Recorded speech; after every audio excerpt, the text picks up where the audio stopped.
As suas restaurações duram muito tempo? Quanto tempo elas duram? É um assunto um pouquinho controverso, é claro que tem vários e vários fatores para a gente abordar em relação à durabilidade de resinas, de materiais odontológicos propriamente dito, né? Mas um dos fatores principais da longevidade de uma restauração é como você realiza a sua restauração. E daí a gente está falando de várias etapas, vários processos para a gente ter então uma restauração de qualidade. E eu vou começar com uma pergunta e pense aí e se puder deixe aqui nos comentários a resposta. O que é mais importante para uma restauração duradoura? Primeiro, a marca da sua resina.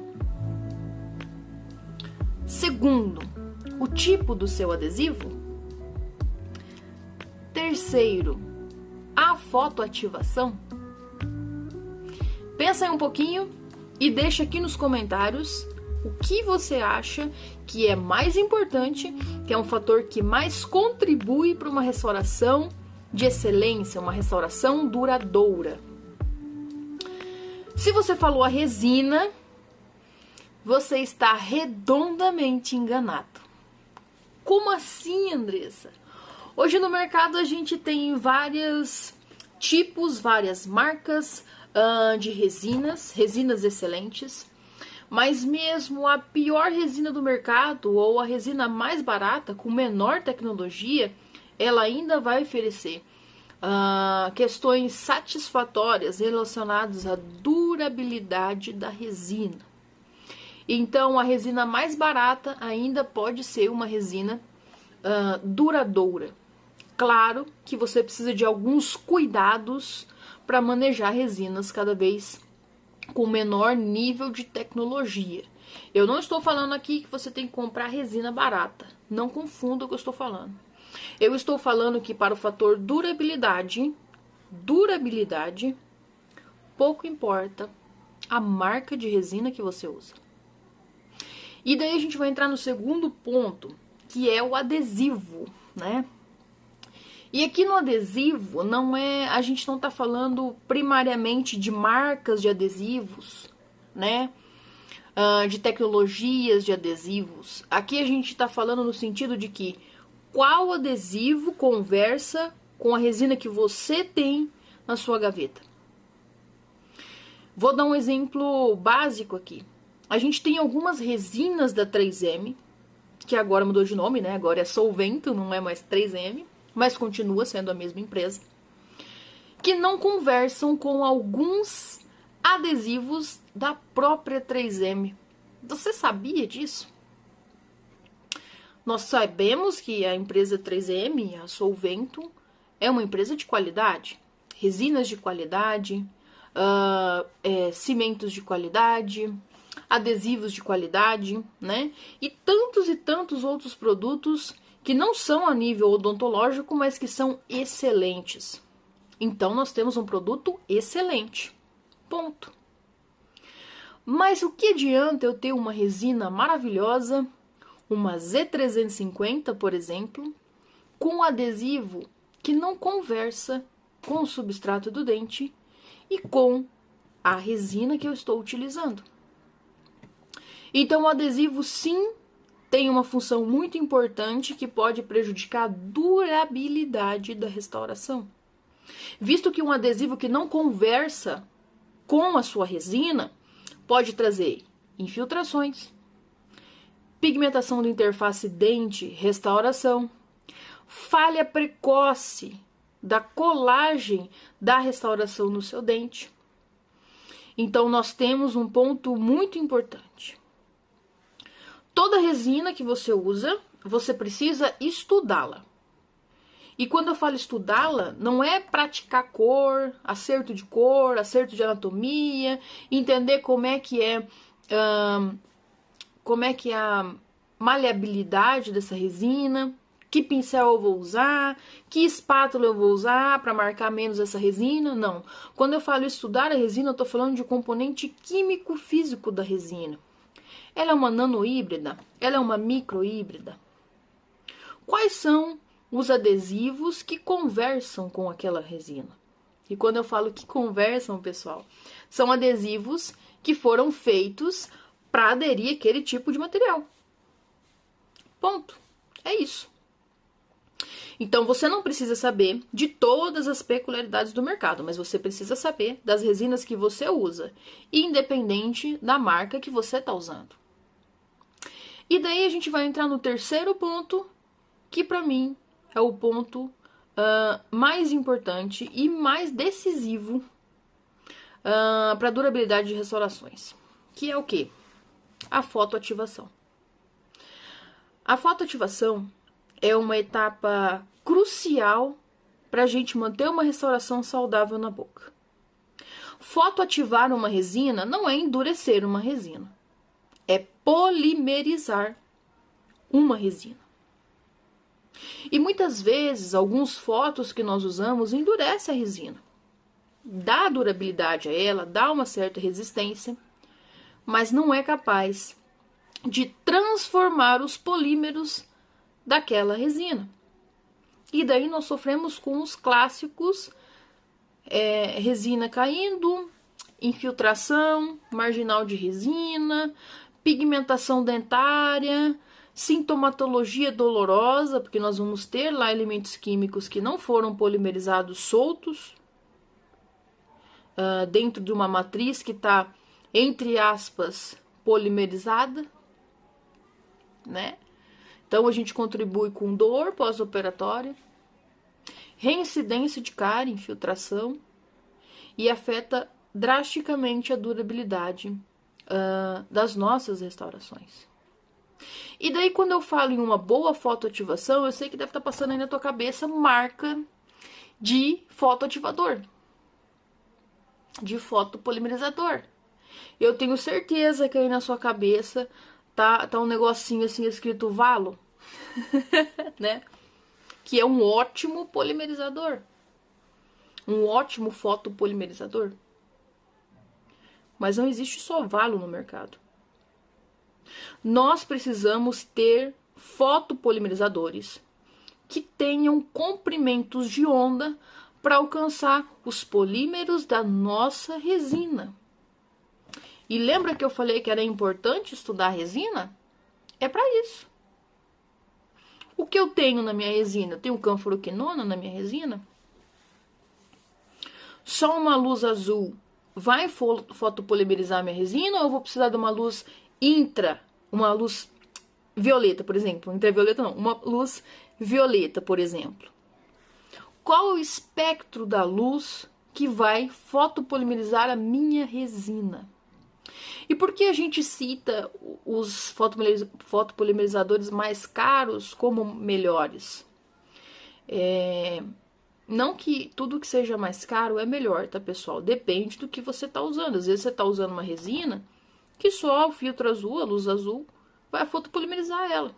E daí você vai ter que ter outros cuidados, como manter o seu foto sempre carregado, sempre, no máximo. Não assim, ó, tá na metade ainda, eu vou usar. Não, ele sempre tem que estar no máximo, ponto. Porque assim mesmo, enquanto ele tá no máximo, ainda a gente vai perder potência na hora de levar para fotoativar. E isso para qualquer marca, qualquer fabricante. Então, manter o equipamento sempre carregado ao máximo. E quando eu falo carregado ao máximo, eu não falo que é para ficar na tomada o tempo inteiro, não é para viciar o equipamento. Veja como é complexo. E daí a gente entra para fotoativadores que são mais caros, que tem comprimentos de ondas diferenciados, que tem potências elevadas. E aqui, pessoal, não tem como economizar. Você pode economizar na sua resina, você pode economizar no seu adesivo, mas jamais você vai economizar no seu fotoativador.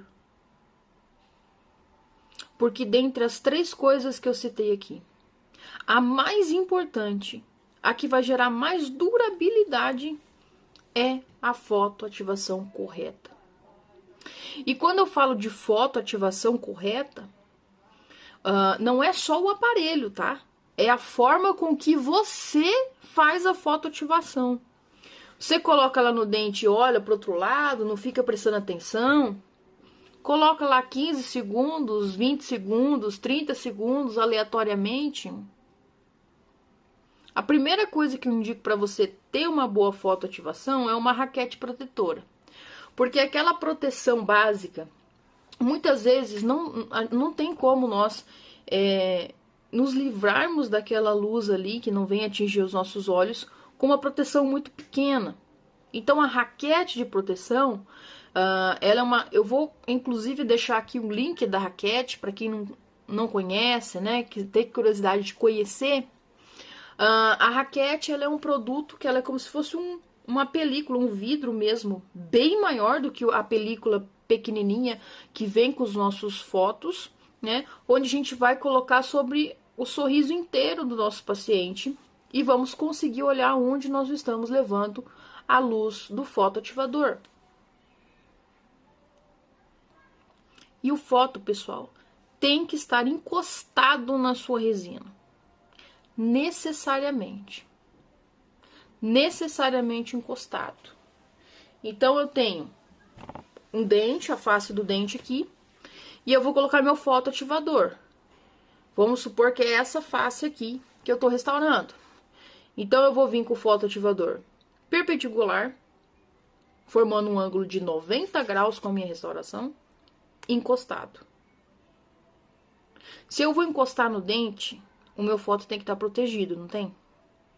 Eu não tenho que estar com roloplaque, pelo menos, ali para proteger? E você concorda que mesmo que com uma fina camada de roloplaque, eu ainda vou impedir um pouquinho da passagem de luz? Por isso que tem que estar 100% carregado. O máximo de potência com o máximo de contato possível do dente. Se eu tenho uma restauração MOD,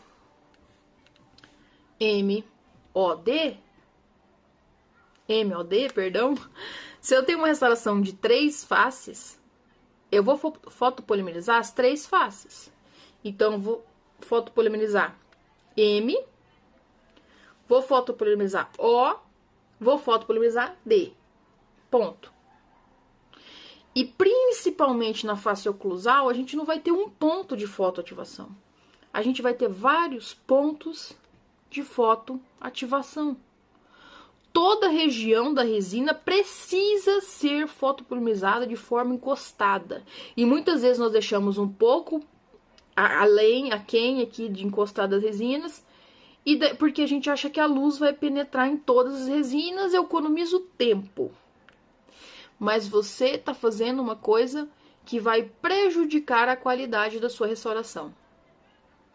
Prejudicar. Quantos segundos? 30 segundos é o mínimo. O máximo é o quanto você mais polimerizar, melhor vai ser. Então, se nós temos uma MOD, nós estamos falando aí pelo menos de 1,5 minuto a 2 minutos fotoativando para ter uma boa fotoativação. Então, fotoativar não depende só do seu equipamento, mas sim da sua capacidade de enxergar onde você está fotoativando e de encostar um instrumento no incremento que você colocou para fotoativar, no incremento de resina. Então não é simples. Se você fotoativa em 15 segundos, em 20 segundos, em 30 segundos uma MOD, você está fotoativando de forma equivocada. Você está comprometendo a durabilidade da sua restauração. Então, são muitos passos que parecem bobos, parecem não ter muito sentido, parece ser algo chato, algo repetitivo, mas são esses detalhes que te transformam em um profissional que realmente resolve o problema do seu paciente.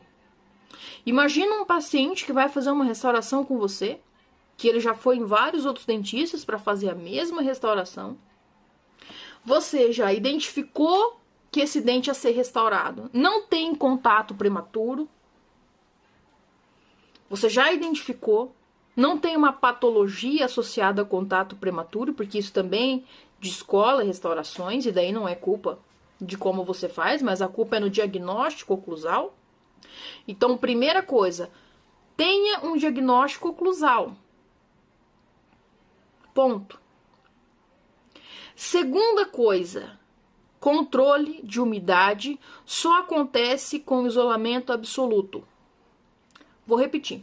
Controle de umidade só acontece com isolamento absoluto. Se você não faz isolamento absoluto, se você faz isolamento relativo, você está comprometendo a durabilidade das suas restaurações. Ah, mas eu vou perder tempo fazendo isolamento. Aquilo que você acha que você perde tempo, na verdade se traduz em ganho de tempo. E em uma restauração eficiente, o paciente nunca mais vai voltar para te dar trabalho com a mesma restauração. Você não vai perder outros horários, outros dias, outras agendas, refazendo o mesmo serviço que você já fez. E você tem um campo limpo, seco, onde você enxerga término de restauração, onde você enxerga polpa, se às vezes for necessário, translucidez de polpa, onde você consegue entender melhor sobre os níveis de profundidade da sua restauração. Então, eu estou falando de durabilidade de restaurações depois que você já controlou tudo isso que a gente conversou. Diagnóstico oclusal, contatos prematuros e se você está trabalhando num ambiente isolado. Então vejam que essas 3 questões que eu abordei são só questões referentes ao ato de nós executarmos a manobra de restauração, mas tem muita coisa além disso. Se você está aqui nesse vídeo e tudo que eu falei você faz, você fotoativa direitinho, você tem um bom equipamento, você tem uma resina que conversa com o seu adesivo, você sabe fazer a aplicação ativa do adesivo, você sabe trabalhar a contração de polimerização da sua resina, o erro não vai estar aqui. O erro está na falta do isolamento absoluto, na falta do diagnóstico oclusal. Então, tem vários pontos que, inclusive, se vocês tiverem interesse, a gente pode comentar sobre isso em futuros vídeos, que vão comprometer sua restauração. E, pessoal, se você é um dentista, o mínimo que você tem que entregar é uma restauração de qualidade. E uma restauração de qualidade é uma restauração que respeita o substrato do dente do seu paciente. É uma restauração que tem um nível de estética muito próximo ao nível de estética daquele dente rígido anteriormente. E você tem que ter função. Você tem que ter uma restauração que devolva a função ao seu paciente. Seja função estética, seja função de fonação, seja função de mastigação. Isso é o sucesso de uma restauração. Ponto. Ok? Se você lembra de mais alguma coisa, se quer comentar sobre algo que você acha que tenha relevância também com a durabilidade das nossas restaurações em resina, deixa aqui nos comentários, que eu vou adorar interagir com vocês. Tenho certeza que outras pessoas também vão se identificar com o seu problema. Então, independente da área que você esteja dentro da odontologia, em algum momento você já fez, está fazendo ou fará uma restauração. E o mínimo que a gente espera de um cirurgião dentista é que ele faça uma restauração impecável. Que ele conheça a anatomia, que ele conheça os materiais onde está trabalhando, que ele entenda sobre função, mastigação e estética. Então não é simples, Para que o seu paciente, quando ele for te procurar, ele não falar para você o seguinte, ó, doutor, é só uma massinha. Não é só uma massinha. E quem vai provar isso para ele é você. É você que valoriza o seu trabalho. É você que estudou anos e anos para fazer o que você faz agora. Então, o paciente, para ele enxergar em você valor, você precisa demonstrar o quê? Demonstrar um trabalho de excelência. E educar o seu paciente. E um trabalho de excelência, ele não é rápido, ele não é barato, tá? Um trabalho de excelência não é rápido e nem barato. E ele demanda tempo, muito mais tempo do que você acha que você vai perder, por exemplo, fazendo um isolamento absoluto. Então, se você ainda não tem o costume de fazer isolamento absoluto, se você não tem destreza ainda para fazer isolamento absoluto, treine. Compre uma boquinha, ou às vezes até você tem uma boquinha lá da faculdade que você usou para restaurar alguns dentes. Isole. Isole várias e várias vezes. Crie situações. Situações onde você tem que isolar para, por exemplo, cimentar uma coroa. Que você tem que isolar para cimentar uma faceta. Que você tem que isolar para fazer uma restauração profunda, a nível subgengival. Treine isso. Tudo na odontologia é treino. E o isolamento absoluto não tá na nossa prática para dificultar, muito pelo contrário.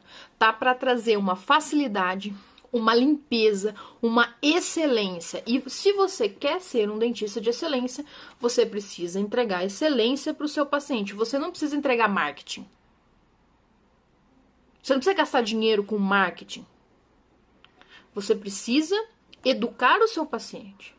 Demonstrar a importância. Como que eu faço isso? Toda vez que eu estou isolando um paciente, eu explico o porquê eu estou fazendo isso.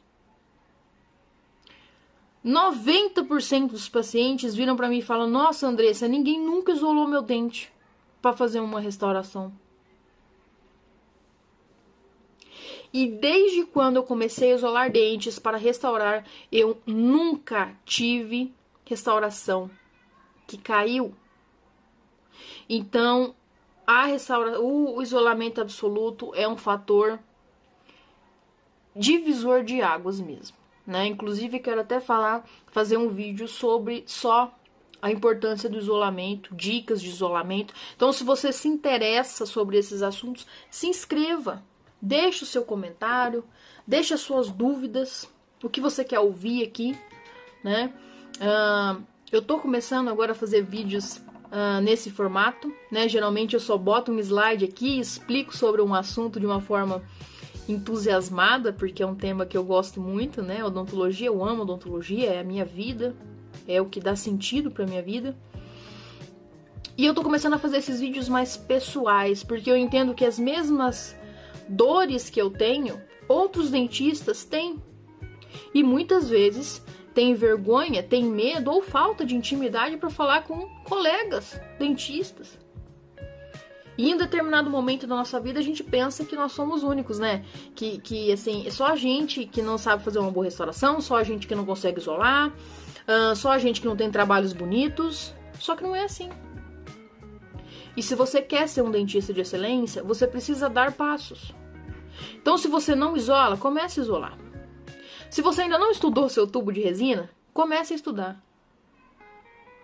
E não é pegar um vídeo aleatório, ler um artigo aleatório sobre a sua resina, por exemplo. A gente pega a bula da resina.